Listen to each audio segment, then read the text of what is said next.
Well, hello out there to anyone listening. This is your boy G Money Clip coming at you with a quick apology for the sound quality on this episode. We thought we had taken some steps to correct the phasing issue that we had last time, and it turns out that we've still got it. And in fact, it gets a little worse as the episode goes along. So if you can just kind of bear with us as we get this sort of thing sorted out, I don't know, maybe we can get it to work. So without any further ado, let's get this thing started. They're a bunch of fucking amateurs. So the whole idea is, I was listening in the commentary that the guys were giving on the movie. The idea being at one point, You know you're a fucking mumbling, stuttering little fuck. You know that?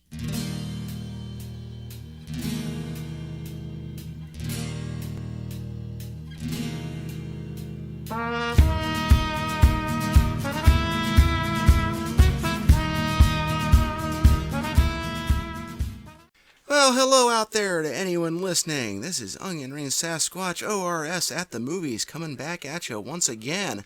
This is a podcast where we ruin movies scene by scene and forget to give spoiler warnings. This is your host, your boy G Money Clip. With me again, as always, is Mr. Thornton Melon. hello everybody. Thanks for coming back over and doing this again. And I didn't fumble enough on the Battlefield Earth review. I earned a spot back. Yeah, well that and you wanted to take your revenge on me apparently with this movie. If you saw or heard our Battlefield Earth review, there were spoilers at the beginning. Is it a spoiler for a movie 20 years old? Is it a spoiler if the movie doesn't have a plot? Just to let folks know what's been going on, we are in the process of relaunching our YouTube channel. We've been putting our stuff up in podcast form. You can check it out at Apple Podcasts, Google Podcasts, Spotify. We're on the Podcast Addict app. And pretty soon, once we get the videos we've redone the audio on cleared through copyright, we will get those up on the YouTube channel. Big things been happening. We've been working on trying to get the Alloy Clowns as the ORS house band. Ooh! And I know those guys. That's a big get. I hope they don't find out about us and set the house on fire. So anyway, we got done with Battlefield Earth, and Thornton Melon decided he wanted to do the Monkees' 1968 movie Head. The fucking Monkees! You're kidding me! That Ozzy clip will never get old. This movie's a classic. Because you're a big Monkees fan, and I remember when we saw the Jerky Boys movie in the theater way back in the day, and Ozzy comes out and starts mumbling, wandering around, and yells about the Monkees. Everybody in the staff show just turned at you and looked at you. They're all laughing. It was great. That was the best part of the movie. Laughing at the fanboy in the room. Yeah, laughing at Ozzy, making fun of the Monkees, and we all knew a Monkees fan. So, let's find out how we got here. How did the Monkees come to getting a movie made? We'll go to our resident Monkees expert, Mr. Thornton Melon, who will give us a brief history of the Monkees. A brief history. Up to the point where they're making this movie, 1968. I was trying to practice this a little bit in advance, see if I could keep this down to like under 10 minutes to get there. That's why we have editing. It all starts basically in September of 1966. A TV show called The Monkees appears on NBC. And it's a TV show about a fictional band called The Monkees. TV show is put together by a couple of guys named Bob Rapelson and Bert Schneider. They were aspiring filmmakers, and this was their first thing. They actually printed an ad as a casting call, and over 400 people came down and auditioned. They hired 4 guys, Mickey Dolenz, Michael Nesmith, Peter Tork, and Davy Jones, to star in the show. These guys were all actors and musicians. They were put together explicitly to be the band in this show. And on the show, they played themselves. So it wasn't Mickey Dolenz playing the part of John Smith. They're put on the show with their own personas. That makes things a little bit interesting from the get-go, that it's looking like these guys are actually the band. Complicate matters a little bit more. To promote the show, well, you have to have music in the show. So they hired a couple of guys, Tommy Boyce and Bobby Hart. They wrote some songs, put some music together, had the Monkees perform the vocals on it, and they had music for the show. They put out a single called Last Train to Clarksville. TV show comes out in September. Follow that with a full album released in October of 1966. So you've got a TV show on Mondays on NBC, a single on the radio called Last Train to Clarksville, and now a full album that acts as the soundtrack for the show. Then a strange thing happens when the records go to number 1. So now this music that was put together for this TV show about a fake band called the Monkees suddenly has a band called the Monkees on the radio with a hit number 1 single and number 1 album. So it's kind of like when the Archies did Sugar Sugar, and all of a sudden that is a big hit. Exactly. That's all well and good up to a certain point. But now things, they get a little hairy because as they put out this album, the guys start to look at this, Michael Nesmith in particular, they get a little uptight about, hey, wait a minute. This makes it look like we're really this band and we're actually playing this music. And we're kind of not okay with that. This kind of makes it look more authentic than it really is. One thing leads to another, that over the course of the next several months, there's a little bit of an internal struggle that takes place where the guys start to fight for a little bit of musical autonomy in terms of, if you're going to put this music out and you're going to make it look like we're the band, well, we should have a little something to say about that. And Mike Nesmith in particular, he wrote some songs and he was producing recordings that showed up on those early records. But he really took the charge and kind of saying, hey, wait a minute, if we're going to put this stuff out, then we should be involved in what's going on. They win control and get to the point where they start to release music that is recorded by themselves. So what happens is, as Mickey Dolenz likes to say, Pinocchio became a real boy. As this pretend band now becomes a real band, they're out on the road touring and actually playing concerts. This band on TV became a real band. So the name the Monkees, people always kind of hold up, here's the Monkees, here's the Beatles. The Beatles spelled their name funny, the Monkees spelled their name funny. I imagine that was an intentional thing, kind of playing off of that, or it was intentional that trend? way, yeah. And like other bands, like the Byrds, spelled it with a Y. The odd misspelling of the traditionally known name that was a thing for bands. The Wonders, right? The Oneaters. Oneaters, yeah. As word gets out, hey, this band that's on the radio, that they're having all of these hit albums, they're making all this money. Word gets out to other industry guys that, oh, well, they're not a real band. There starts to be a little bit of sour grapes from other musicians that, kind of spiral over the course of time where they kind of get a bad reputation for being a fake band. Which plays into things as we get into Head a little bit later, the idea that they were a manufactured band. Whereas the Beatles are the Fab Four, the Monkees start to get the moniker, the Prefab Four. That becomes the start of how they kind of get a bad rap for, that everything was kind of given to them because, oh, well, you got a TV show and you get the free promotion that sure, everybody's going to love your records and want to go buy it, which isn't untrue, but there starts to be a lot of pushback against the Monkees from outside sources at that point. And outside of the 8-year-old demographic they start to pull in through the show, a lot of folks start to dislike the Monkees as they go through the next couple of years. Is it Confucius or was it Jean-Paul Sartre who said, haters gonna hate? I mean, what are you gonna do? They're jelly. And I get how you understand that to a point when you sit there and you're working the clubs and you're busting your butt and then all of a sudden you see some guys just kind of in the right place at the right time. Right, everything happens. I don't know what it is, Mickey but that's Dolenz kinda likes to say how they basically captured lightning in the bottle with the way everything came together and it was a perfect storm. What was really interesting from a timing perspective is that the Beatles start to now, mid-late 66, Revolver comes out and they're kind of taking the psychedelic route. And then in the following year, Sgt. Pepper, all of the kids that were growing up with the Beatles are starting to get a little bit older, and they're kind of leaving behind this gap that the Monkees kind of pulled into with that bubblegum pop feel that they came along. So they filled a gap that was being left behind by the Beatles as their style changed. So all of the younger kids that were still into that sound had a new band to kind of latch onto. The TV show runs for 2 seasons, 1966 to March of 1968. It wins 2 Emmy Awards for Outstanding Comedy Series, and director Jim Frawley wins an Emmy for Outstanding Directorial Achievement in Comedy. It's very popular. Everybody kind of loves the show, and it's great. The music's #1 on the radio, selling all kinds of millions of albums. And by 1968, there starts to be a little bit of burnout.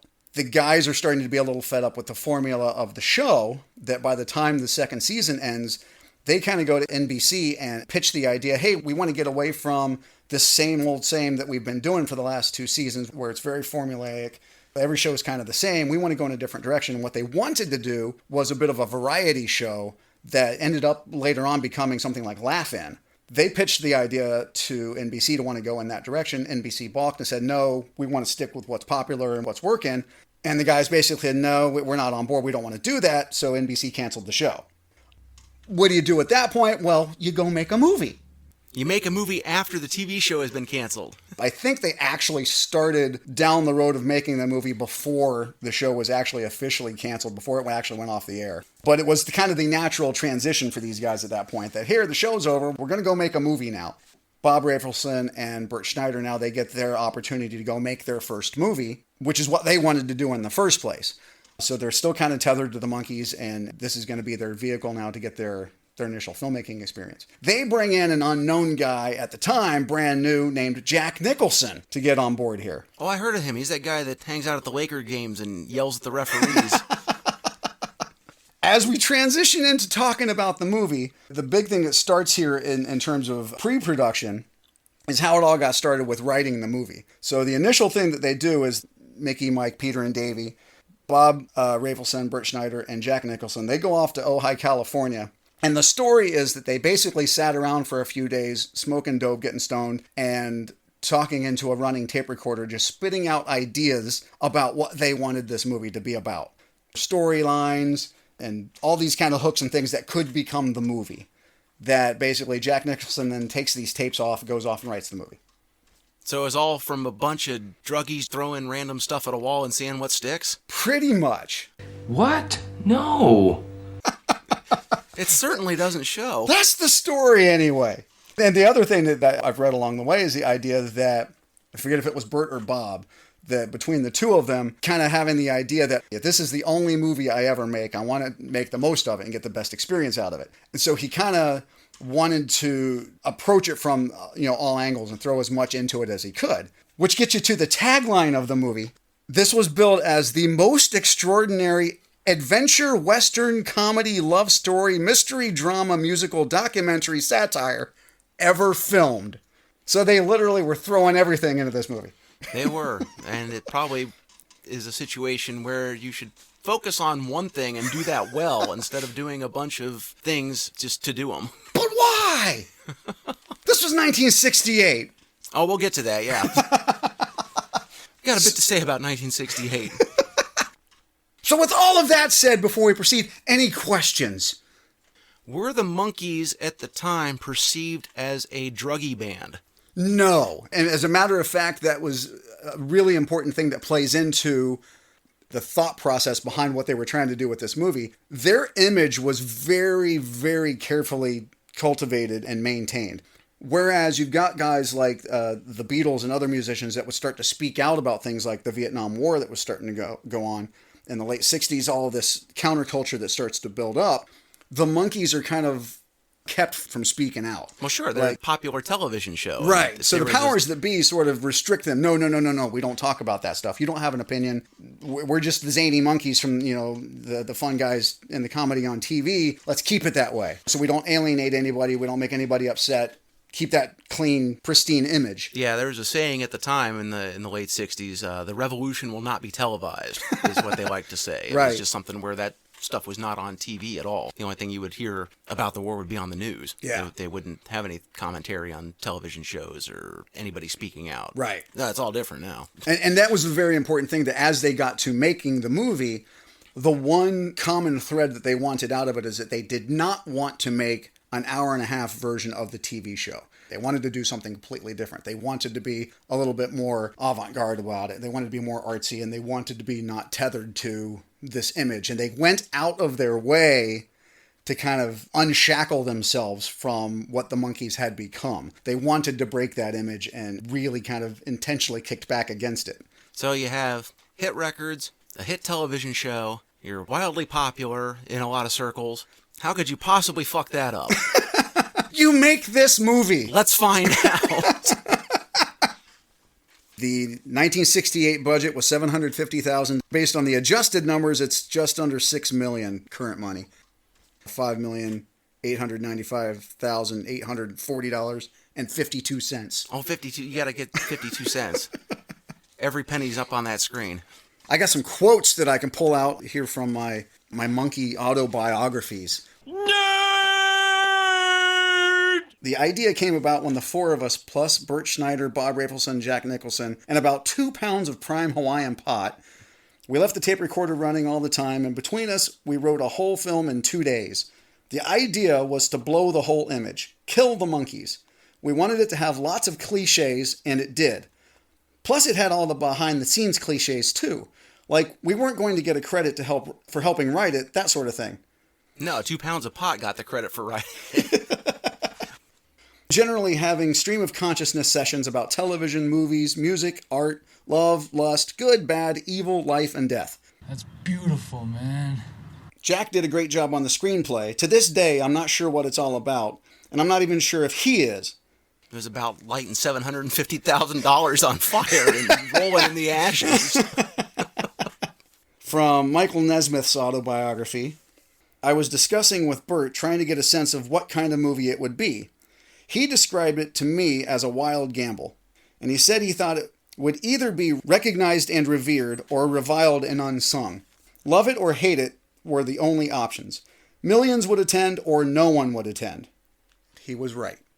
All right, so one important thing to remember, the year is 1968, so I've got certainly not a complete list of some things that happened in 1968, just to kind of give you the backdrop of what was going on when they decided to make this movie.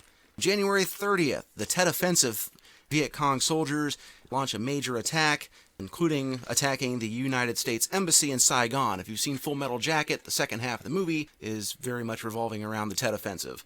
That's where Walter Cronkite gets on television and gives his opinion that the war in Vietnam is unwinnable. And this is one of many events in this year that turn popular opinion against the war, and is a big shift in the whole hippie counterculture kind of things going on. February 1st, the execution of Nguyen Van Lem, which we will also cover here when we get into the movie. That's another big deal that was a big anti-war spark. Also in February of 1968, the Beatles take their trip to India. March 16th, the My Lai Massacre. So all kinds of fun news coming out of Vietnam. It's where United States soldiers went in and just slaughtered an entire village of civilians. The optics are bad when you do that. March 31st, President Lyndon Johnson announces he will not seek re-election. April 4th, Martin Luther King Jr. is assassinated in Memphis by James Earl Ray, and riots erupt nationwide. On April 11th, the Civil Rights Act of 1968 was signed. May 13th, there are student riots in Paris, and there are 1 million people marching in the streets. June 5th, Robert F. Kennedy is assassinated by Sirhan Sirhan in Los Angeles after giving a speech. On July 13th, the Hong Kong flu pandemic starts.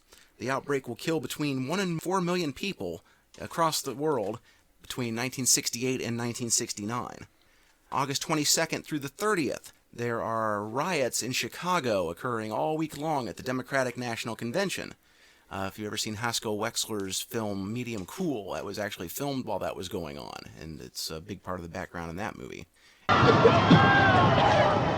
out, Haskell! It's real! And on November 5th, Richard Nixon is elected President of the United States. Also that year, United Artists pulls 11 Looney Tunes and Merry Melodies cartoons from circulation due to depictions of racist stereotypes. Does any of this sound vaguely familiar? Was 1968 the worst year until 2020?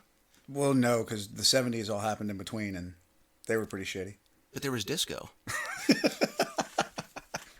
Now, adding to that timeline for context, Head was filmed between February 15th and May 17th of 68. World premiere November 6th in New York City. West Coast premiere November 19th in LA, and then grand opening November 20th. Well, I imagine we've set the stage. Now we should dig into the movie a little bit. So we kick off the movie, and right away we get no credits, which is very rare for a movie at that time. Nowadays, everybody does it. Every big action movie that comes out, you don't see the credits until the end. But in 1968, that would have been kind of surprising. It just sort of starts. See, these guys were trendsetters, man. Shut up! Shut up! Shut up! Shut up! In a movie like this that seems at times to be deliberately obtuse, you kind of look for what's the messages that they're trying to get across. What sort of symbolism are they doing? They aren't just going to come out and tell you something. It's going to be something hidden here. So when we have this opening scene with this bridge dedication, we got the mayor going up to the microphone. It keeps giving him feedback. So he's unable to communicate. This old man is unable to communicate with the people, man. The old man needs to get out of the way, man, and make way for the young generation, is what I would say normally, except that the police chief is able to go up to the microphone, and it works just fine for him. So that message, that don't work. That kind of falls apart. Well, shit, I don't know what it's about then. Michael Nesmith said something that might be helpful here as this opening scene unfolds. The assisted suicide of the Monkees is kind of the intent here. The entire Monkees project, from the first TV show to the recordings to the live concerts, all were sacrificed in the opening shot of the movie, where the four of us jump off a bridge, described as the largest man-made object in the world. Either because of or in spite of the fact that Pinocchio had started to come to life, Geppetto threw the marionette off that bridge. Man, that's heavy. Who cares? I think they all jump off the bridge at the end. It's only Mickey that jumps off at the beginning, which is one way to try to get off the movie. If you leap to your death, they would probably have to stop filming, right? Would we have been better off if they had to shut down filming? Well, not to spoil anything from the end of the movie, but it's circular. So the whole idea, I was listening in the commentary that the guys were given on the movie, the idea being at one point, you could start the movie at any point and watch it all the way through in a circle back to that same point again. And it'd be the exact same movie. Oh, far out, man. Alrighty, so Mickey jumps off the bridge. We go into our first musical number.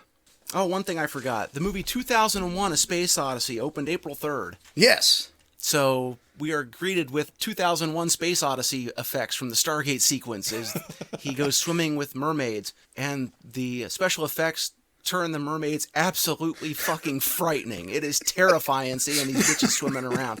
Holy shit, it's scarier than the Stargate sequence in 2001. Seeing this, there were probably people screaming and running out of the fucking... That solarizing technique was used heavily throughout this movie, yes. Yeah, there are a couple times where they do it, but yeah, it starts off with that. Now, it's They interesting... must have seen 2001 and said, do that. Yeah, right. It's interesting what you were just said about sending people screaming from the theater. One thing that's interesting to point out here, and I was having a hard time confirming this, both Mickey and Davy in their books and along the way have kind of maintained that when this movie first came out, it had an R rating because of one particular scene that we'll get to a little bit later. The whole thing that they've kind of purported is that their younger crowd of fans for the Monkees couldn't get in to see it because of the restricted rating. But the movie today is rated G, and everything that I can find to dig up seems to reflect that it was always rated G. But there seems to be some argument about how it was when it first came out. But the idea of sending somebody screaming from the opening images here, as I understand it, the younger crowd that would have been into seeing the Monkees didn't get to see it in the first place. No, but the stoners who were having a bad trip and all of a sudden see those evil-looking mermaids. They wouldn't have wanted to see the Monkees. Yeah, well, that too. 1968 was also the first year the rating system was put in place by the MPAA. And it's plainly obvious whether they had this rated R or rated G, they had no clue what they were doing with ratings in 1968. Not unlike now. Jaws is PG. Frozen is PG. What? The musical number here is called The Porpoise Song, written by Carole King and Jerry Goffin, sung by Mickey and Davy. It seems like the soundtrack is a whole album full of deep tracks. It doesn't seem like there's anything that's a hit or would be a hit necessarily. That's kind of true. The Porpoise Song was the single that they released from the soundtrack, and I think it barely cracked the top 40. They were definitely on their way out as hitmakers. But it's interesting you say that, though, because the soundtrack for this movie, it's one of my favorite pieces of work that the Monkees put out. What's different about it is it's not that bubblegum pop. Now this is the point in their career where they took control of things, and this is songs that they wrote and that they put together or picked for the movie because they wanted it that way. And even lyrically, with some of the stuff in the Porpoise Song, it kind of fits the theme of the movie. I'm not saying the music's bad, it's just that there's no song that reaches out and grabs you and says... Sure, there's not a clear hit. That's going under the charts. Right. It's almost like a Side of the White Album, where there's just all these different styles of music. Definitely. And it's just kind of there. And it's nice, but those aren't the singles. That's not a Hey Jude. Right. We come out of the Porpoise Song into what appears to be a kissing contest, where Jack Nicholson's girlfriend at the time is smooching each of the Monkees in turn.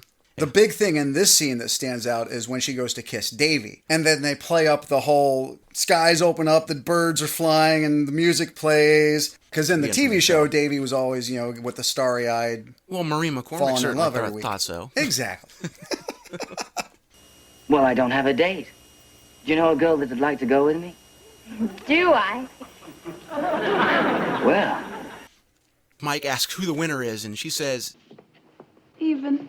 Bitch, are you for real? And then he kind of leans over and Yeah, quietly whispers, "Hey, why don't you come back later when the guys are gone?" Yeah, she shoots him down like... Are you kidding? Thing.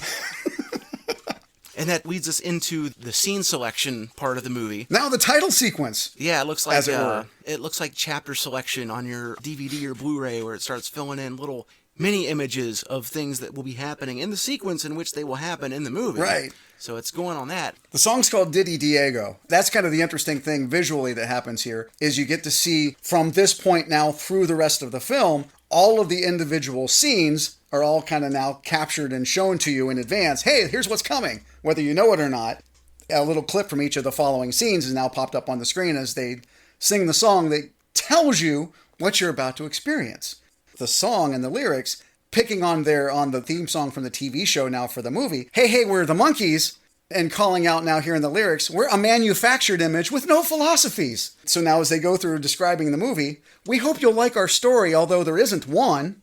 That is to say, there's many. That way there's more fun. Setting the stage for the fact that no, you don't just get a single story plot. We've got lots of stories and lots of plots. And nothing spells fun more than watching a man get executed, which is the last image they show, the real-life footage of Nguyen Van Lem getting shot in the head by a South Vietnamese general.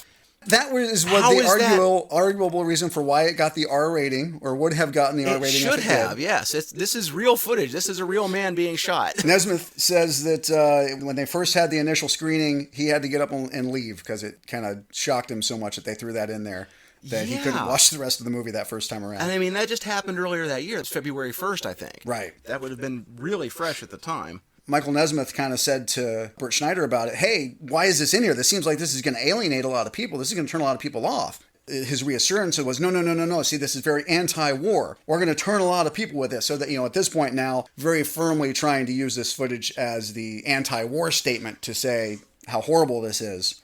Trying to have that political statement thrown into the mix of things here. Eddie Adams took the still image that you see of that. He took a picture that actually captured the moment the bullet entered the guy's head, and he won the Pulitzer Prize for it in 1969. See, there's two sides to every story when you do something like that. You've got this film, this horrible image of a man being executed in the street. Mm-hmm. What they neglect to tell you is that the guy being executed had just killed a South Vietnamese colonel, his wife, 6 of their children, and the colonel's 80-year-old mother. You're saying he deserved it. I'm saying that there's a reason they didn't just randomly pick somebody and decide to shoot him in the street, especially when somebody's running a film camera. For me, it's not the fact that they killed the guy so much as, no, there's no trial, we're just shooting him right here. This was not an innocent little lamb. Mickey tells the story about how this particular scene being in the movie alienated a lot of the fans that did get to see it. A day or so after the film was released, some 15, 16-year-old girl comes up to him while he's at a gas station at a car wash and kind of starts berating him about how they were glorifying the war and condoning the killing. She thought that by showing the footage in the movie, they were somehow endorsing the war instead of being against it. So it really got his attention of how people weren't getting it. People were kind of making their own opinion of it and what it meant and why it was there. I don't know how anybody could watch that and think it's pro-war. Sure. The stuff they're doing when they're talking about war is very obviously parody and satire, and, it's a very strong anti-war message. She must have been stoned when she saw it. The next thing in the movie is a girl screaming. Some clever editing there. And then you think, oh, she's screaming because of the murder. No! And it turns out, no, she's screaming because they're at a concert. We want the Monkees! Ready to come on. We want the Monkees! I don't know how this fan would have missed that point being made there as well. That she's, at least at the start, apparently screaming about this murder like it's a horrible thing. I don't know. over the head. What I wrote down here is that the rhyme you mentioned before, hey, hey, we are the Monkees thing, it basically says that everything is fake and manufactured and don't expect a coherent everything. Right. Boy, do they deliver. I had some questions with that opening sequence. And that's the thing, is that they're basically telling you they're in on the joke with you now. Yeah. You say we're manufactured, to that we all agree.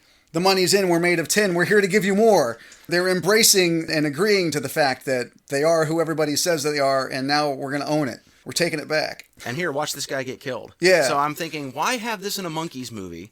Why is this rated G? What have I taken my 12-year-old kid to see? I don't get it. Is this movie made for anyone? I don't understand who the potential audience for this movie was.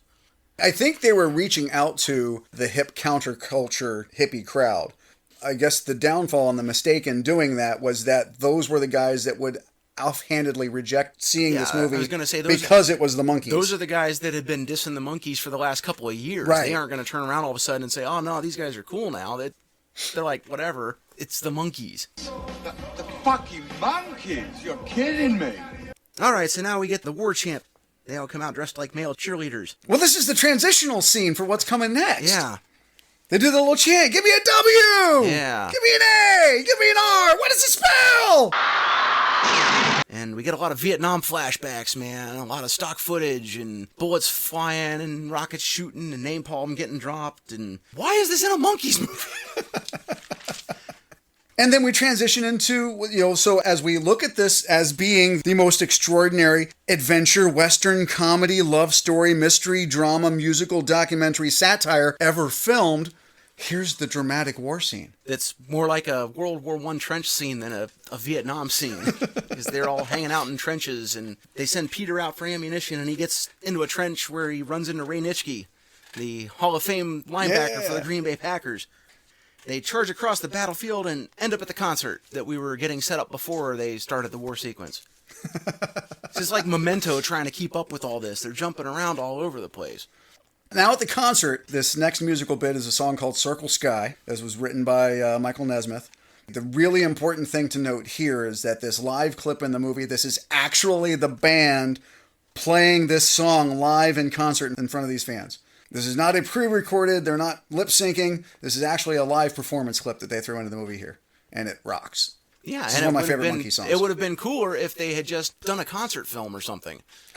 They use a lot of the same techniques that you'll see later in the Led Zeppelin concert movie. The song remains the same. Mm-hmm. A lot of the double imaging and that sort of thing. But the song's fine. The weird thing is it's intercut with more Vietnam War footage and civilians running around with bloody heads and that sort of stuff. We're going to keep pushing this through the whole movie, huh? Right. And what's interesting is they throw that shot in of that execution. Yeah. They do a really nice little bit of editing with the song lyrics because that happens right about the same time that Michael sings, "What you have seen you must believe if you can." I did not notice that. I'm glad you did. So then we get the fans rushing the stage and screaming girls tear the Monkees apart, except they have turned into mannequins. Because they're manufactured, you see. They're saying the band is plastic. Yes, they're making fake. a statement. Mannequins come up many, many times in this movie. This is a common theme they start beating you through the head with. From there, we start flipping through old black and white movies on television. There's a clip from an old Bela Lugosi movie. One of the clips looked like Ronald Reagan. Yes. Okay. Was he governor? Was this from a movie or was this something when he was governor? No, I believe this is when he was governor of California. California at the time. Because I forget what it is he says, but he's talking about... a ship in the harbor. Yeah, exactly. Something that was going on that they would have been dealing with. We're kind of setting the stage for more that comes later. This is Victor Mature flipping the channels on the TV. We don't see that it's him yet. And as we get towards the end of it, there's a nice little tap dance clip, and I don't know what the film is from. But she does this little tap dance, and then once she's done, there's this clip where they intercut this other guy where he says, What happened? That should have been the tagline for the movie. Also intercut with all of that are these Ford dealership commercials. You've got these 4 or 5 different little clips of different Ford dealership commercials where they all claim to have the world's largest Ford dealership. Okay, I didn't realize that they were all different. I thought it was the same guy who was just like flipping back to the same ad. No, what was funny there is how they were all different commercials for different dealerships, all making the same claim. Putin is playing a really tough, long game here. I noticed that one of the car's prices was $666.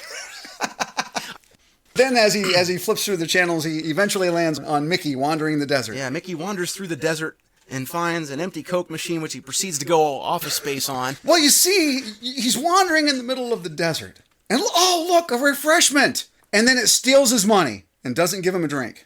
He was pissed. Fucking machine took my quarter. Don't you ever get a little upset when the machine steals your money and bang on a little bit? The same way Michael Bolton had the right to beat the shit out of that copier, Mickey had the right to beat the shit out of that Coke machine. And then suddenly, an Arab rides out of the desert, looking like Jamie Farr in Cannonball Run. Here, my desert blossom. Give the change. Have you ever considered joining a harem? He comes up, says, and instantly fucks off. Get a physical.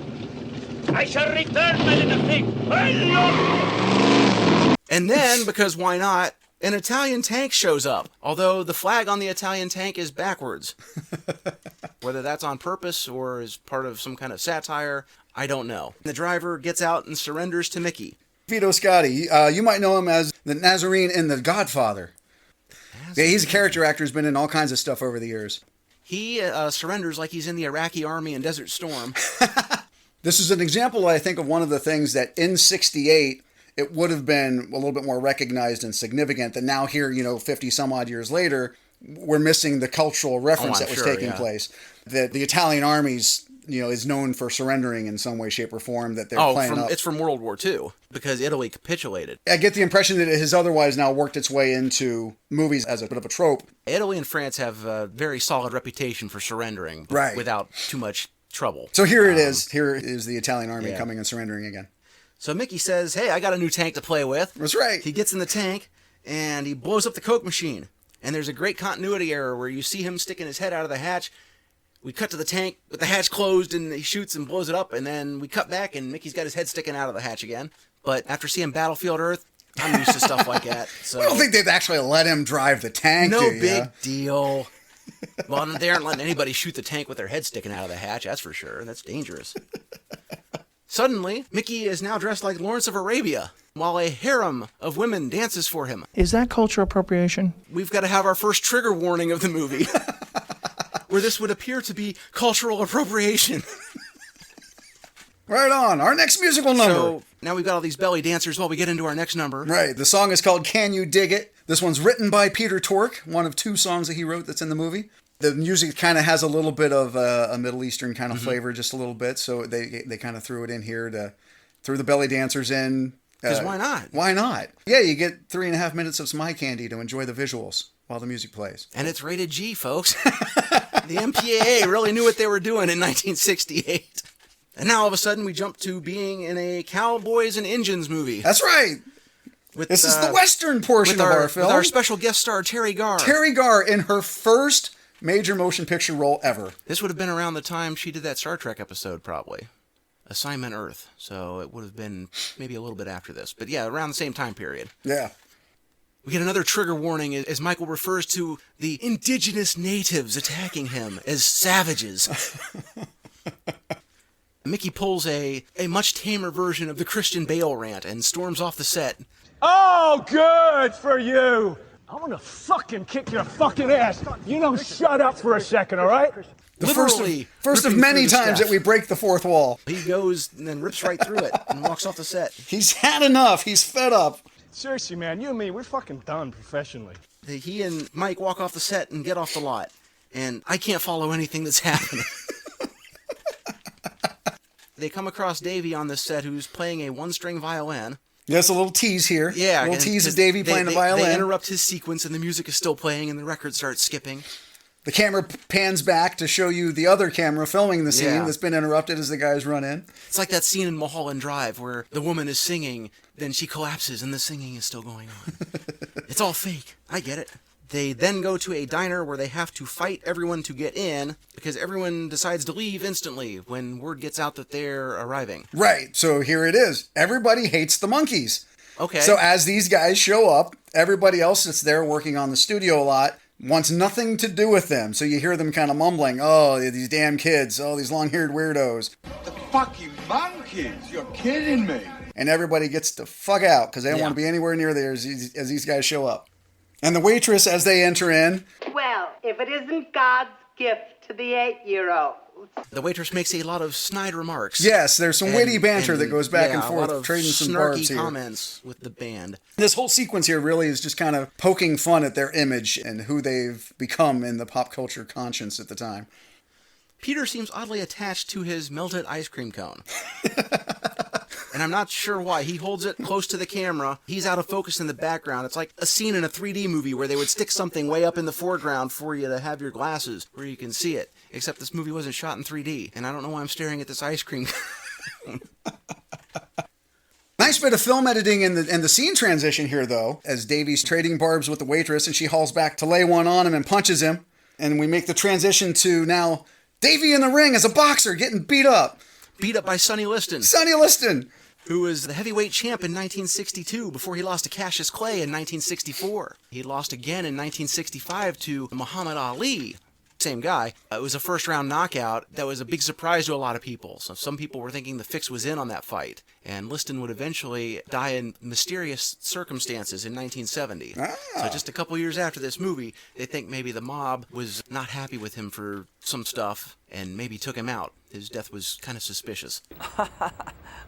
What a story, Mark. That's an interesting story based on now kind of how things play out in the rest of this scene. Because it's basically a gangster movie with a fixed fight thing. Yeah. You've got Mike sitting in the crowd saying, hey, the money says he stays down. So it's like Snatch, where you have Brad Pitt and the pikey box matches. Supposed to stay down, but he won't go down. He keeps getting back up. Before the fight, though, the way this scene kind of transitions, the editing is a little bit all over the place as they go through this. Yeah. You get to see the touching scene now flashing back to Davey playing the violin, playing up that, here he is. He's this virtuoso violinist who has all this potential to go on and play at Carnegie Hall and be a huge success, but he doesn't want that. With these hands, he could have been someone. He could have been a contender. He does these impersonations. I swear, you would think it was the real people.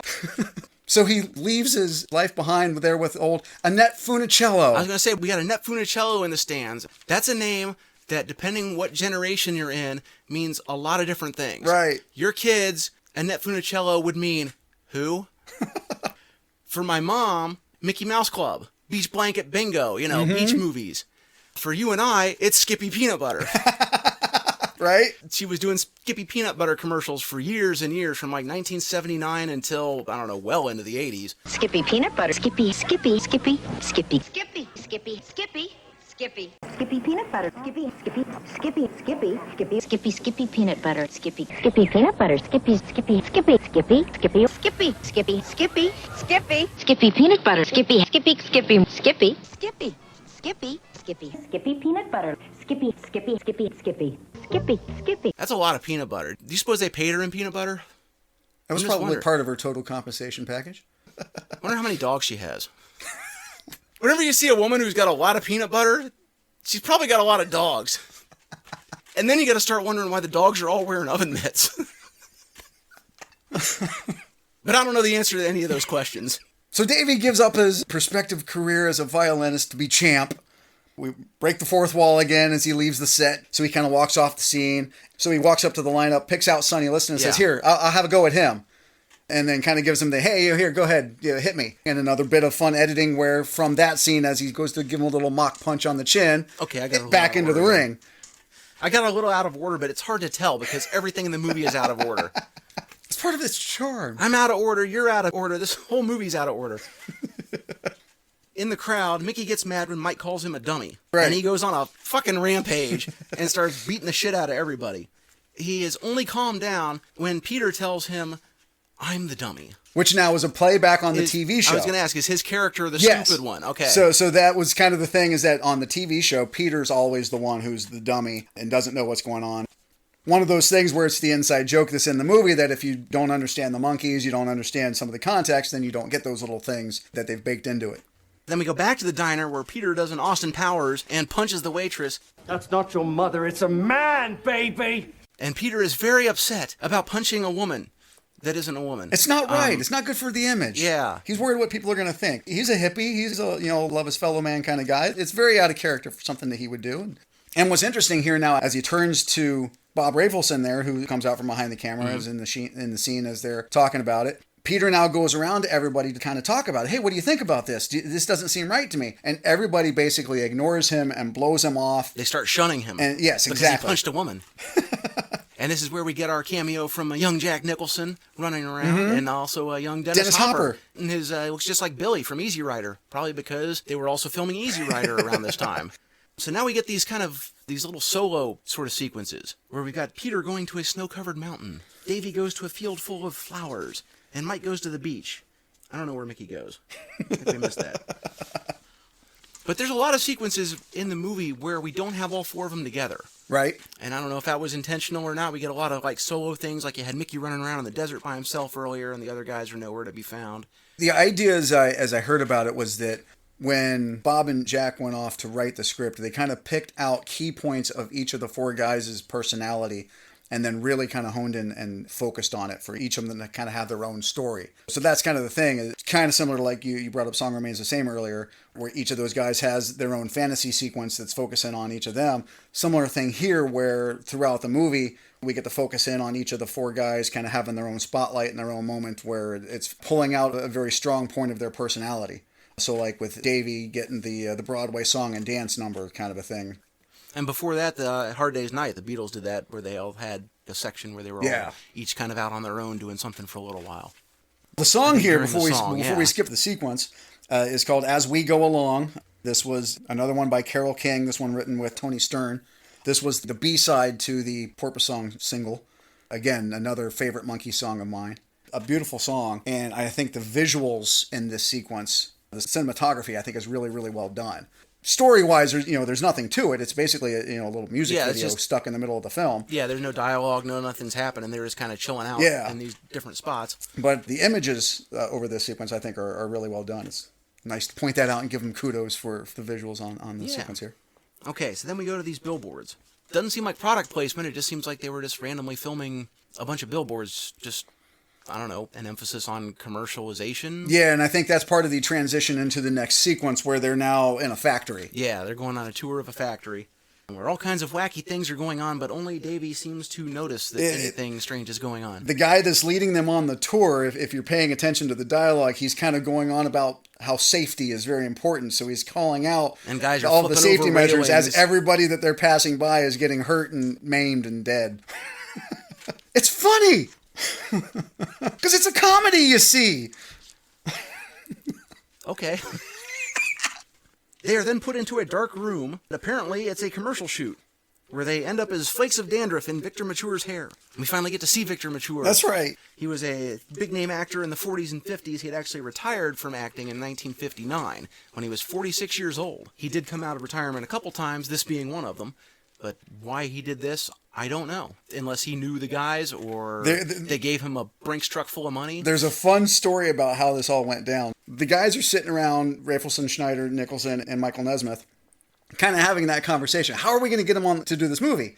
Michael Nesmith just kind of says, well, why don't you just call him up and ask? And they all kind of start to rag on him. Oh, you're right. Well, why don't you just go ahead and call him, smart guy? Well, you have his number. I'll call him. And so, they're joking with him. Here's his number. You go ahead and call. Victor Mature answers. He's like, well, hi, Mr. Mature. I'm Michael Nesmith. I'm one of the Monkees on TV. And, oh, yeah, I know you. I've seen your show. Well, listen, we're making a movie, and we were wondering if you'd like to be in it. And while this dialogue's going on, the other guys in the room are just cutting on him. Oh, come on, give it up. You're not talking to anybody. There's no one on the other line of the line. Well, yeah, here, the producers are here. Let me put them on and let you talk to them. Hands the phone over to Bob Rafelson, who just goes stark white. Oh, my God, he's really on the phone. Oh, my God, he did it. So from there, they have the conversation, and Victor Mature agrees to be in the movie. Well, we all have stories. So they are flakes of dandruff in Victor Mature's hair for some kind of a commercial. They get sucked up by a vacuum and fall in the bag with dust and all kinds of assorted items, one of which is hinted to be a marijuana joint. A roach. Yeah. This is not your standard brand. Interestingly enough, some of what they were talking about in the commentary is how they went out of their way to not say marijuana. Again, not wanting to alienate anybody, that they said, no, that's El Zumo. They gave it some extra, to not really kind of be overt about the fact that, it's supposed to be pot. So we're the junkies for assuming that. So yes, that was the implied joke, but they were a little underhanded about it. They kind of kept it on the down low. Davey, for some reason, comes out from the front of the vacuum cleaner. He catches in the tube on the way down and manages to pull himself out. And at this part, he does a song and dance with Tony Basil. Hey, Ricky, you're so fine, you blow my mind. Hey, Ricky. I was curious whether or not you'd catch that this was her. Sure, yeah, it's her. She's also in Easy Rider. Yeah, okay. So, yeah, she was with those guys. She choreographed the dance number here. Okay. So she's doing the dance with Davey in this Harry Nilsson song called Daddy's Song. They're going to make Marie McCormick jealous. She's getting to dance with Davy Jones. I'll have to console her with some peanut butter and a Funicello's dog. Fun film stuff here in the way that they filmed the sequence twice. Once in a bright white background and Davy in a black tux, and then again flipped with a dark background and Davy in the white tux, and then intercut the two over the course of the sequence. It's far out. It keeps changing colors, man. It's blowing my mind. Frank Zappa shows up with a talking cow. At the very end of the song. Okay. Where he proclaims... The song was pretty white. Well, Frank Zappa would know, right? That's right. I'm not stoned enough watching this movie that I should be seeing a talking cow. Monkees is the craziest people. Yikes. Funny side story. Frank Zappa actually invited Mickey to be the drummer for the Mothers of Invention. While the Monkees was going on or after this movie? Yeah, kind of as this was all going on. Frank Zappa appears in one of the later episodes of the show in a fun little interview sequence with Michael Nesmith where Nez kind of puts on a fake beard and he pretends to be Frank Zappa. Frank Zappa puts on the green hat, pretends to be Nez, and they interview each other as each other. Now I gotta track down these clips. So yeah, they kind of know each other and had some conversations that they invited him back to be in this. So why didn't he do it? He couldn't get out of his contract. He was prohibited from going to join the Mothers of Invention. Oh my God. And that's why he never happened. But there's your fun background story that Mickey could have been. There were a lot of weird things with record companies in like the late 60s, early 70s. That's why so many of the people on All Things Must Pass had to go under like fake names or uncredited altogether. And it's only in the last few years where they've finally been able to put their names in the liner notes. The big black box kind of comes up out of the middle of the road. Peter, Mickey, and Mike pop out, and the cops standing there say, like, where are you boys headed? You got to harass the long-haired weirdos. That's how old this movie is. This is back when cops used to beat white people. It's all different now. Yeah, 53 years ahead of its time as it's poking on the police here. Now we have Davey opening a bathroom mirror to see a giant eye staring at him. That's scary. I didn't know this was a scary movie. Is that supposed to be Victor Mature's eye? I don't know if it was or not, but... Because you never find out. Peter comes in whistling Strawberry Fields Forever. He opens the mirror and sees nothing. Nobody ever lends money to a man with a sense of humor. Davey opens the mirror and looks again. The mirror now shows the background. It's now changed to like a Roger Corman-looking horror movie set. Yeah, he's sucked into some kind of other dimension or something. It looks like something out of one of Roger Corman's Edgar Allan Poe pictures, and I'm thinking... Well, Jack Nicholson worked on some of those. He knew Boris Karloff, and he could probably get a hold of, like, Boris Karloff or Vincent Price. How come we don't get cameos from them? It's a little disappointing. Bela Lugosi's in one of the film clips that gets popped in. Yeah, but Bela Lugosi was dead by the time this movie came out. Boris Karloff and Vincent Price were still alive. They could have got those guys to show up.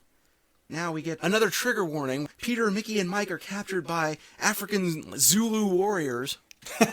Or something. Then the scene shifts to show them being held by the cop who was hassling them earlier. So now they're in the bathroom, chained up against the wall, being interrogated by the cop, looking for Davey. And, we don't know where he is. He was in the comfort room.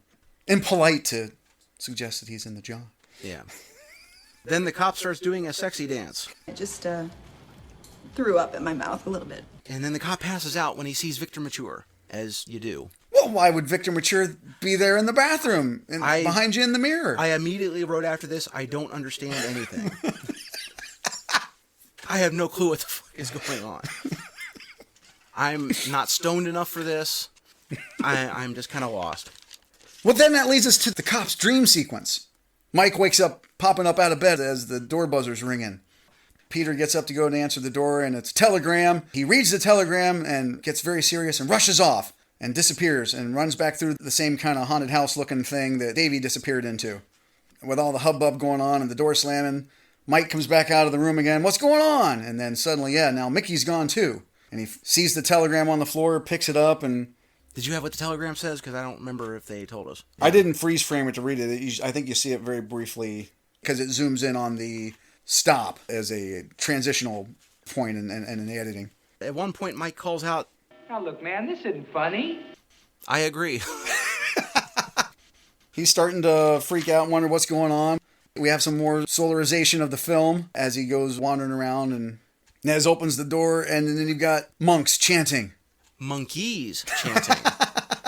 Huh? I see what they did. Yes. It's 3 monkees who start singing Happy Birthday. It's a surprise party. It's a big psychedelic. Everybody's disappeared to kind of, oh, hey, it's a surprise. It's your birthday. Happy birthday. It's a big psychedelic party, man. Lots of flashing lights and crazy psychedelic stuff. Are they trying to give us seizures with the flashing lights? 60s psycho jello. Yeah, now they would have warnings up at the movie theater telling you, hey, there's a lot of flashing lights in case you got epilepsy. This song sequence here, the song written by Peter Tork, The short title is long title. The long title is, Do I Have to Do This All Over Again? Oh God, I hope not. I just want to get done with this the first time.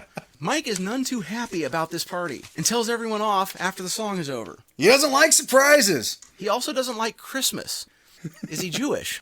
On the soundtrack, Jack Nicholson edited together the soundtrack, and the soundtrack is very much put together as a representative of the movie. You got like bits of dialogue? Yeah, the songs are all thrown in there, but in between the songs are all the snippets and stuff from the movie. And in a clever bit of editing here where he throws that in, he takes the snippet from Frank Zappa, puts that together now with this clip from Nez saying, The song was pretty white. And I'll tell you something else, too. The same thing goes for Christmas. That's gold, Jerry. Gold! Comedy gold! It's genius! That is genius. This movie is like an acid trip I didn't want, and I'm not stoned enough to appreciate. I don't know what to make of it. I think it's one that it grows on you when you see it with repeat viewings. It just grows on you like ringworm. Timothy Carey comes back again for like the third time, comes up in the wheelchair and gets up and kind of does the bit where he's slurring his words and he's crippled or whatever. Oh, Timothy Carey, that's the guy who's like in the sort of Old West looking sequences. Yeah, he's popping up throughout the proceedings, yeah. He gets up out of the wheelchair and is limping and slurring his words and everything, and everybody busts into laughter. The whole following sequence with the man on the street interviews is supposed to be now people reacting to the whole idea of, you shouldn't make fun of cripples. But it's funny. Because that's the thing now is boys don't ever, but never, make fun of no cripples. He does these impersonations. I swear you would think it was the real people. And then they throw into all this sequence now of the man on the street interviews. We call them handy-capable now, thank you. The fuck is this movie? And at the end of all of the interviews where everybody kind of is going on there, for the first time we kind of come to a little pause as the screen fades to black. The first and only time in the movie where we take a breath. Yeah. I'd say it would have been nice for an intermission, but the movie's only 85 minutes. It just feels longer because it's a struggle. I mean, it's tough. It's like you're watching the movie and the movie is fighting you every step of the way. It's like it's daring you to watch it. Now we've got the four being prisoners in some kind of a cell. Davey gets up, goes to the cell door, looks out into the fog, which transitions now into a steam room with Peter and the Indian mystic laying the heavy teachings on him. Yeah. Like the Maharishi. And kind of going back to that idea where each of the four guys kind of get their little bits of the movie. Here's this bit now that's really kind of looking at Peter and amplifying his personality as the brown rice hippie guy that, is all about peace and love. So now this very introspective sort of deep Indian philosophy going on. So was this sort of a knockoff of the whole Beatles thing? Not intentionally, no. This was kind of Peter's jam. He was that guy. Because they were in India, some of them, for a couple months. Mm-hmm. Yeah, he was very much on that same trip with George Harrison in terms of where he was following with things. The guru speaks of clarity. Right. While he is obscured by great clouds of steam. Symbolism, man. I get it. Symbolism. He speaks of clarity, but it's not clear. That's all I got. I don't know. Did you get anything else out of that? What's funny here is, Peter's kind of sitting at the foot of the master, listening to everything as it's coming down here. Sonny Liston's back in the sauna and say, hey, let's have some more steam. And that's our transition out as the guru disappears. Peter has a bit of an epiphany. Yes, he has the answer. As he gets up, he's got it all figured out now. This guy's made it clear and opened the way to him. He comes out wanting to share it with the other guys. So now he comes out of the steam room back onto the street. Now we've got Nez and Mickey out in the street looking up with the crowd as there's a young woman on top of a building screaming that she's going to jump. Do it.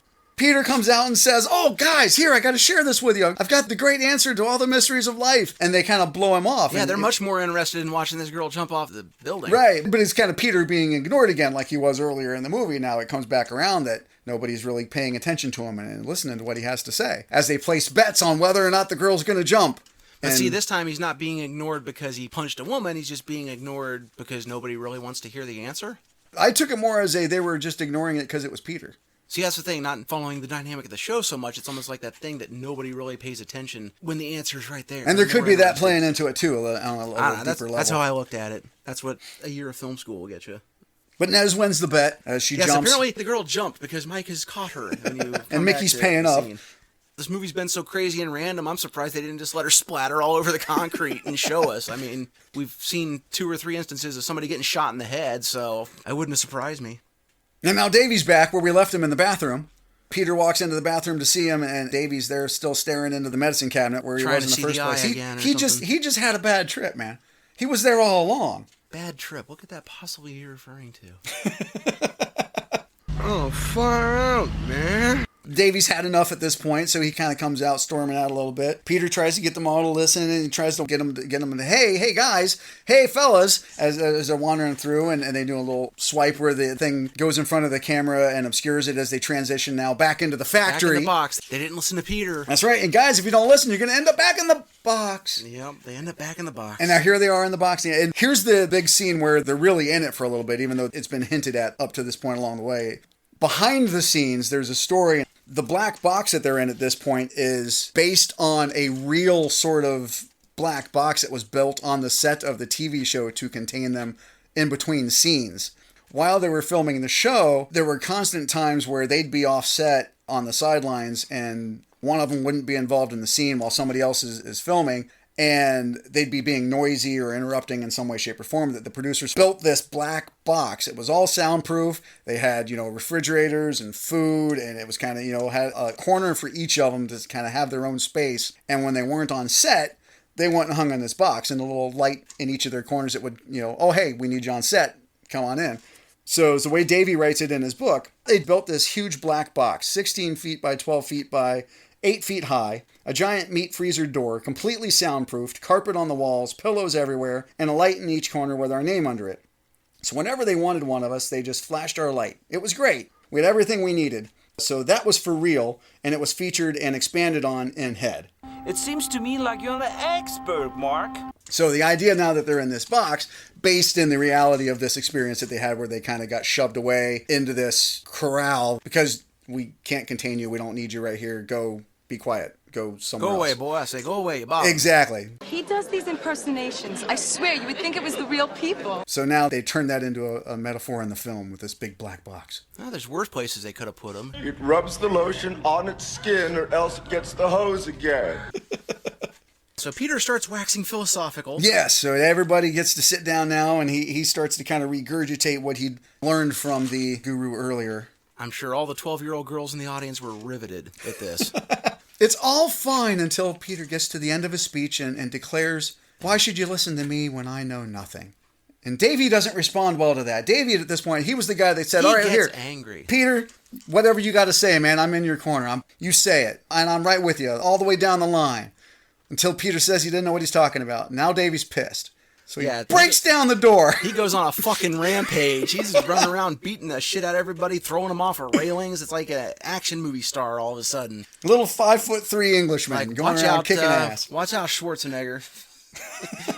Throwing people all over the place. So they end up breaking up out of the factory, and now they're back on the Western set where they are accosted by a gang that Davey blows up with a cannon that magically appears before them. It's not there, and then it is. And then kaboom.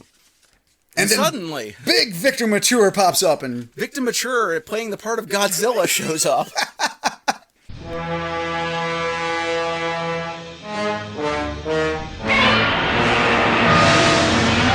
And laughs maniacally as the Monkees are now back in the box clapped them back again. into the box. And the box is picked up by a helicopter, taken to the desert, and dropped. And the box breaks open upon impact, and the Monkees find themselves surrounded by everybody from earlier in the movie. All of the antagonists, all the bad guys, everybody that they've kind of had to... You got the Arabs, you got the Italians, you got the Indians, you got the Coke machine back. That's right. All assembled for a final showdown. It's crazy, yeah. The Arabs charge and ride off. The Italian tank chases them down and shoots, blowing up the Coke machine again. Begin the epic chase sequence. Which is where the Arabs were having a drink, minding their own business, and then they blow up the Coke machine. Once again, putting down people of color. Your trigger warning is in full effect. Then giant Victor Mature hits a golf ball, which sends the group flying back to the Hollywood set. They run backwards through the movie. They go back in the factory, and Peter's back in the steam room with the guru again. Mm-hmm. Back to flipping channels on television. Yeah, more black and white Vietnam footage. This is at the 1 hour, 19 minute mark. We get the shot of some rando's head which is what they used in the trailer. Yeah, that was the preview. To promote the movie. I forget who that was along the way. Fantastic marketing. He was attached to the movie somehow. I forget what the guy's name is or who he was. It's like they're daring people to watch this movie. Then there's kind of a silent movie section complete with the piano. And then the band drives a dune buggy off the lot while giant Victor Mature tries to stomp them. While real Victor Mature watches on TV. Watching on TV. It's meta. Yawns. It was meta before meta was meta. Yeah, cue the Inception horn. Real Victor Mature is bored with it. He yawns as he watches this. I feel you, man. Seriously. So Victor does the Office Space and kicks his TV in. And which kicks over the dune buggy that the guys are riding in that's on TV. The monkeys go flying out of the dune buggy and are then chased by everyone across the desert and back to the bridge. To the beginning of the movie. At the beginning of the movie. And this time, all 4 of them jump off the bridge. And if there were a bridge here, I'd jump off the motherfucker right now, too. Because what the fuck is going on? And now we're back in the water. There's more psychedelic shit going on. Until a truck drives off with the monkeys in the black box. And this time the black box is actually a water tank. And Victor Mature is dressed like fucking Sherlock Holmes. Riding on the back. Why he's Sherlock Holmes and not, I don't know, the fucking Easter Bunny? I don't know. It would be just as random. You could dress him up as anything, and it would make just as much sense. The film unspools and melts off the screen at the end. I wish that had happened at the fucking beginning of the movie. Because then I could be done with it. We get to the end credits, and there's a giggle at the end from a little girl.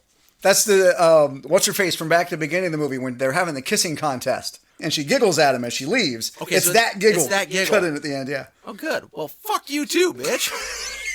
So, that's Head. That's the Monkees. So, yeah. And we've spent about as long talking about it as it would be for you to actually watch it. So, which is more entertaining, us talking about it or watching the movie? That's why we have editing. I was keeping track. We've got themes of confusion, lack of communication, artificiality, anti-war. The movie's got a lot going on, but to me, the messages were pretty heavy-handed, especially the war stuff. Mm-hmm.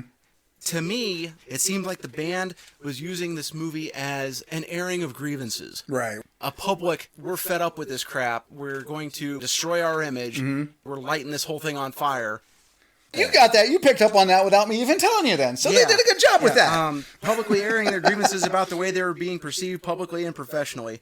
The problem I've got with it, who wants to hear a bunch of celebrities complain about their problems?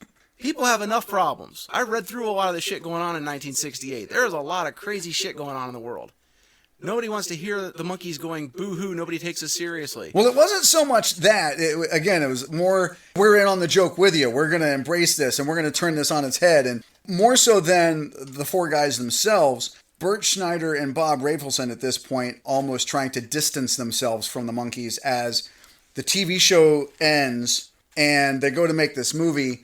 They're almost kind of burning that bridge as they're looking forward to a film career where they want to go off and be creative as filmmakers and do their own thing apart from the Monkees and saying goodbye to this monster that we created. I'm sure it didn't help that Peter was the only one that showed up for the first day of filming. There was a contract dispute. Yes. If what I read is correct, the rest of the band held out for a greater percentage of the net. From what I was reading about it, I don't think it's disclosed kind of what it was that they got or what they were fighting for. But yeah, they negotiated something better than what they originally were going to get. Yeah, the source I saw said they were negotiating about the net, which I hope isn't true because that's a rookie mistake, man. Hollywood accounting, you will never see money from the net. The gross is what you want to get the money from because by the time they get done cooking the books, I remember Ben Affleck was talking about Good Will Hunting. The movie cost maybe $10 million. He and Matt Damon had pieces of the net because they were like the screenwriters on it as well. Mm-hmm. And somehow, even though the movie had grossed well over $100 million in the United States alone, he had not seen a penny of net money from Miramax because they kept showing him books. No, it didn't make any money. Who are you kidding, man? It made back 15 times what you spent on it. Right. But somehow the Hollywood accounting... So I certainly hope they didn't negotiate for a piece of the net because that was never going to happen. And not only that, their holdout, I'm sure, did nothing to help relations with Rafelson and Schneider. No, in fact, the guys kind of point that out, that basically after that, things were never quite the same. And yeah, we're trying to make a movie and you guys are going to fuck around and try and hold us up for more money? Right. The way Mickey kind of tells it is that they kind of felt screwed along the way. Like, they were on salary. I think I read that they made like $500 a week or something like that for the show. So financially speaking, they were seeing them, as being actors hired to play the parts on this show, they were actually making more money from royalties from the record sales than they were making for being on the show. As this all came around, this was kind of their moment where they're like, hey, wait a minute, if we're going to go make this movie, we want to renegotiate. We want a little bit more because we feel like you're not sharing the wealth with us enough. See, that's the problem. They never made it to the second contract. Right. It's like when the Beatles had their first deal, they were getting paid in money that didn't exist anymore. They were getting royalties based off the farthing or something that hadn't been in circulation in 50 years. But that second deal, that's when they became just insanely wealthy. Yeah. And it had only been like 2 years. Right. So they hadn't really had the chance to get to that next level. But that was kind of how that went down, was the guys all said, hey, wait a minute, we want to renegotiate some things financially. They all kind of banded together and said, here, they can't film this movie without us. And then Peter was the scab that showed up. Hello, Peter. What's happening? We have sort of a problem here. Did you see the memo about this? I'm always the dummy. And, I'll go ahead and make sure you get another copy of that memo. Okay? I don't know who the audience for this movie is. And I think it just turns out to be nobody. It's not for 12-year-old girls. Definitely not. The Monkees fans, the movie would not hold their attention. Right. It's an incoherent mess. It's not anything that screaming girls would much rather watch the concert film or something. I think it's the kind of movie that if it was not centered around the Monkees, you take the exact same style and approach to it where it's very avant-garde and artsy-fartsy, as it would have been taken more seriously and looked at in some Andy Warhol-ish kind of... See, I don't know, because it looks like the kind of thing abstract thing Jim Morrison would have been making fun when he was at film school back at the beginning of the Doors movie. It seems like a student film in a lot of ways. We're just being crazy to be crazy. There's all this wacky stuff. What does it mean? So it's not made for teenage girls. It's not made for their parents because they don't give a shit about the Monkees anyway. The stoners and the other guys that are into more serious music, they weren't going to go see it. The fucking Monkees! You're kidding me! To me, it seems like a movie that's not made for anybody except the people in it. Right. And in retrospect, everybody sort of agrees, even though they look at it, Michael and Mickey in particular look at it very fondly and they're very proud of it. They look back at it, I think that, this was some really good work. We were doing some really great things. But in retrospect, we really should have done something a little bit more mainstream. Something more entertaining, something more coherent. Yeah. Something with a story. It represents a product of its time, how it was drug infused, and the fact that it was cobbled together from the guy sat down, smoked a lot of pot, and rambled into a tape recorder for 3 or 4 days. And then it was pieced together with all of these different ideas in mind, that it wasn't just one story, but they really kind of threw the kitchen sink at you in terms of, oh, it's a Western, oh, it's sci-fi, oh, it's a drama, But it's horror. Those things for like 3 minutes at a time. Right. It doesn't do any of them.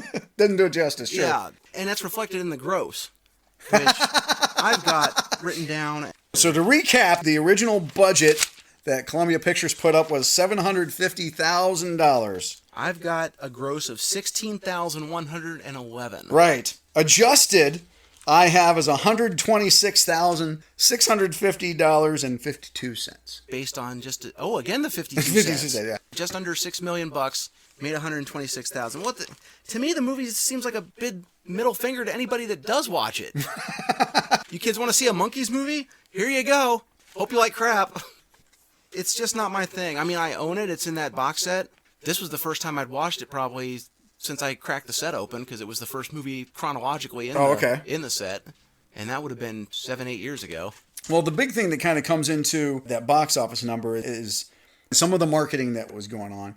Or lack thereof. Yeah, because I read these things that sort of say none of the marketing materials mentioned the Monkees, that they intentionally distanced themselves from the Monkees even in marketing it to try to get people to come in and see it. People that don't like the Monkees aren't going to see it, so let's not mention the Monkees and try to get some more people in that would maybe be interested otherwise.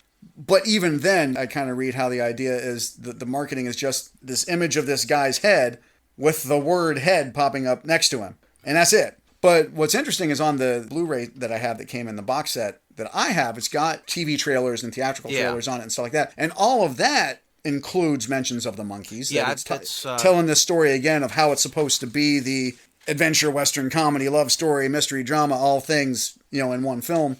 So I'm kind of like wondering what am I missing in terms of they didn't include those really weird...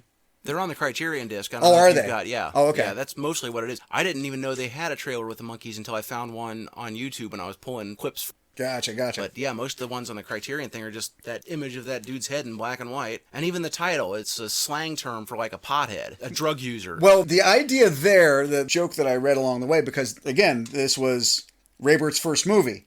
And one of the guys basically said the idea was if they got to do another movie, the tagline becomes, "From the producers who gave you head." That's classy. That's going to get a lot of, respectable people in the seats. Instead of a bunch But that was the joke. Bunch that they of could damn go dirty on after hippie this stoners. movie. Yes, from the guys that gave you head. That's marketed to in the first place. Holy shit, man. You're pushing your movie towards druggies and nobody wants to see it. The aftermath of this box office bomb. Yeah, this did not make a fucking nickel. Times Square Theater showing Do It To Me, You Nasty Sailor made $10,000 more than the Monkees did in their run. Oh my God. So even though this was an intentional... Cut your own throat. Yes, it was the antithesis of the Monkees TV show. It really did kind of destroy the group's carefully groomed image and the persona. The fans that they did have were completely turned off. They didn't get it. They didn't understand it. It was kind of like when the Beatles went off and made Sgt. Pepper and kind of grew up and took the older kids with them. The younger kids were left around with nothing. So the Monkees came and filled that gap. Here, all of those younger fans now that are used to following these bubblegum Monkees that you saw on TV that were fun-loving and funny and everything. And now they've gone and made this movie and everybody's going, what? The guys that did see it were lost, didn't get it, didn't appreciate it at all. But then the older crowd, that counterculture hippie group that I think they were trying to target, crickets, nothing. They didn't care because it was the Monkees. They didn't want anything to do with it. The Monkees went on to make a TV special called 33 1/3 Revolutions per Monkey that ended up being aired in April of 1969 opposite the Academy Awards. So it was equally as received as the film. Back when people actually watched the Academy Awards. Right. Peter left the group shortly after that in early 69. They continued to release albums as a trio. They released 2 records without Peter. Mike leaves the band in early 1970. They do 1 more album without him, but each of them kind of subsequently sells fewer and fewer and, fail to chart, and they just kind of fade into obscurity. For as much as they were an overnight success, they really kind of burned out just as quickly and fizzled and were gone. It'd be like if the Spice Girls lost Posh and made an album, and then Sporty took off, and they made another album, and eventually you've just got Scary, and nobody wants that. So they fade into obscurity until 1986, when MTV starts to show some reruns, and everybody goes crazy for them all over again. See, I think the thing that I most remember about the Monkees is them being on Nick at Night. That was where I got on board, was in the summer of 86 when MTV started showing the reruns, and I caught one along the way and got sucked in. I remember it being Nick at Night, but I don't know, maybe they did both. They were on MTV for starters. Okay. And then they had a falling out with MTV. MTV stopped playing the show, so Nickelodeon picked it up. I remember seeing it and going, okay, this is kind of goofy, but I wasn't as enamored as you were. It just seemed like it was kind of an oddball TV show, but, I caught it every now and then. Yeah, it definitely was. I think that's where most 80s kids would have picked up on them. Yeah, it sucked me in. The sense of humor and the vibe of the show really spoke to me, and I was all in on it. They put out Arista released a greatest hits package with some new songs on it. They had their first top 20 hit since 1967, I think. With That Was Then, This Is Now. Had the big resurgence. And now this movie is seen as a kind of sleeper hit. It's like it's got that cultural credibility now that it didn't have back in the day, that now it's looked back on as a different kind of thing than it was. From what I can tell, this movie has a rating of 6.5 on IMDb and a 75% on Rotten Tomatoes. Rotten Tomatoes, I got a bone to pick with them. How they figure out their ratings is a little wacky. It'll show you the reviews, and sometimes you'll be able to see the number rating that somebody gives it. So there's a certain point where the rating is considered good or bad, and according to this, there are ratings for this movie that are 2.5 stars out of 5, and those are counted as good ratings. There's also a rating that's a 2.5 out of 4 is marked as a bad rating. So I would think 50% would be a bad rating. You'd think. Yeah, I don't know how they get their numbers. And I don't know how 75% of people are like, yeah, this is good. But that's something else we'll get to. It's like what Belloc says. It's like, I've got this worthless watch from a vendor. If I bury it in the sand for 10,000 years, now it becomes priceless. So if you bury a Monkees movie long enough, all of a sudden it becomes valuable too, kind of.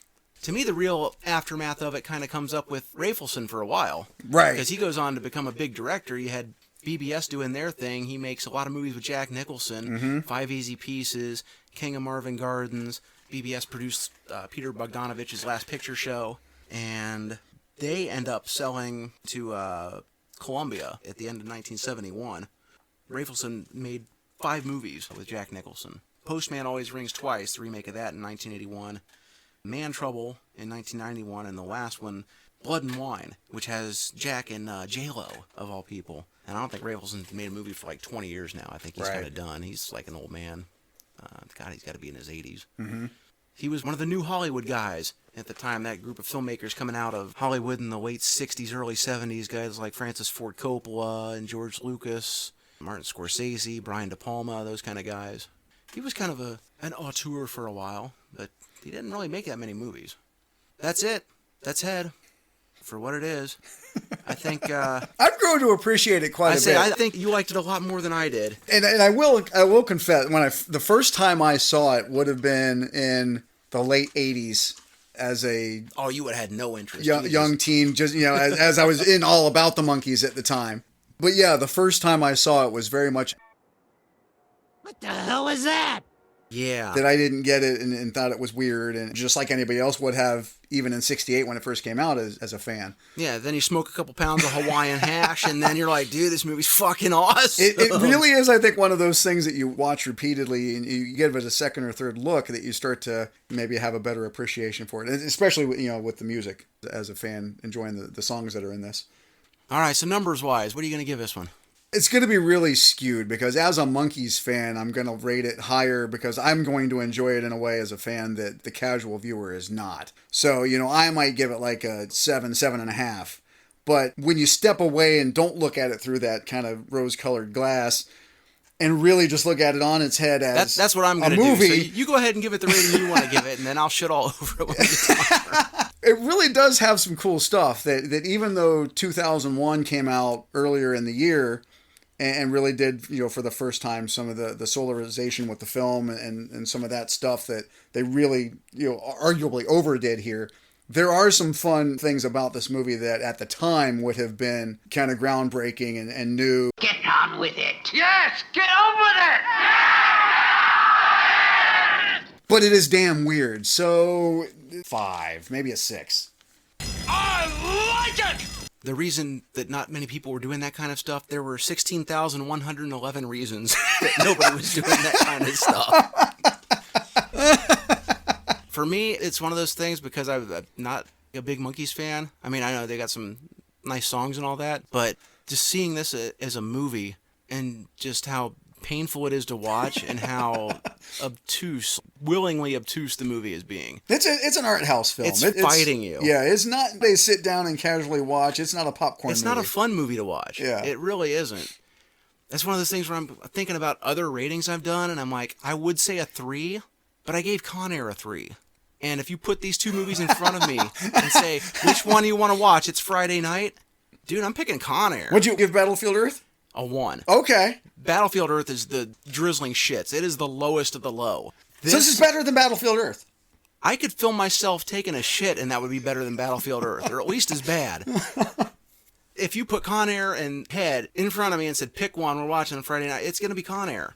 Because it's a stupid movie. It's a dumb action movie, but at least you can laugh at it, and it's a popcorn film. It's a sit-down, watch stuff blow up. So for this, I'm going to have to go with like a 2.5, because I wouldn't enjoy it more in Con Air. Garbage. You get a couple points because, the music's good, and there is some creativity there, but god damn is it painful to watch. And Battlefield Earth is painful to watch too, but you can laugh at Battlefield Earth at just how inept it is, and this isn't on that same level of fun inept. They could have done something more with this. Mm-hmm. It's frustrating. They could have made a much better movie, and that's why for me it's so low. I think they made the movie they wanted to make. Oh yeah, they did what they wanted to do. They wanted to kill the Monkees, they did and not they succeeded. Set the bar so high and then not achieve what they set out to do. I think they absolutely made exactly the movie they intended to make. They made sure their head was in the guillotine before they dropped the blade. They did that. They certainly did. Okay, faggot, what's next? I want to do a movie that we'd both seen and had kind of opposing views on. I'm interested in doing a review of the 1988 remake of The Blob, one of the 80s trilogy of 50s movies getting remade with a hard R rating and lots of gross-out special effects. This is going to become like a back and forth who can outdo the other in terms of torture of sitting through something that not necessarily the other's going to go, what is this crap? I think if you watch it again, you'll find some stuff to appreciate in that movie, certainly. All right. The first time you saw it, we had the movie marathon going on. I had a whole kitchen full of 20-somethings from the theater up there sitting around bullshitting rather than sitting down here and watching the movie because I was trying to cook hamburgers or whatever. And you were the only one down here just sitting here munching popcorn going, oh my God, this sucks. So I think in a different setting, maybe you'll have a you'll finer see that appreciation. It's different. And if not, that'd be interesting too, because then we can kind of bounce things the other way and see what's going on. It's certainly not a perfect movie, but I think there's a lot of good stuff in it. Okay. If not, then we'll do Cool as Ice. And really, you want to be tortured, we could really do the torture thing if you want that. I don't know. We'll pick one of those. So whichever it is, join us next time as we tear through this, and I got to figure out how to cut down another 2-hour-long audio form into something manageable. Once again, I am G Money Clip. He is Thornton Melon, and we're going to get out of here. So kick back, have some popcorn, watch some movies. Adios, nachos.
Asshole!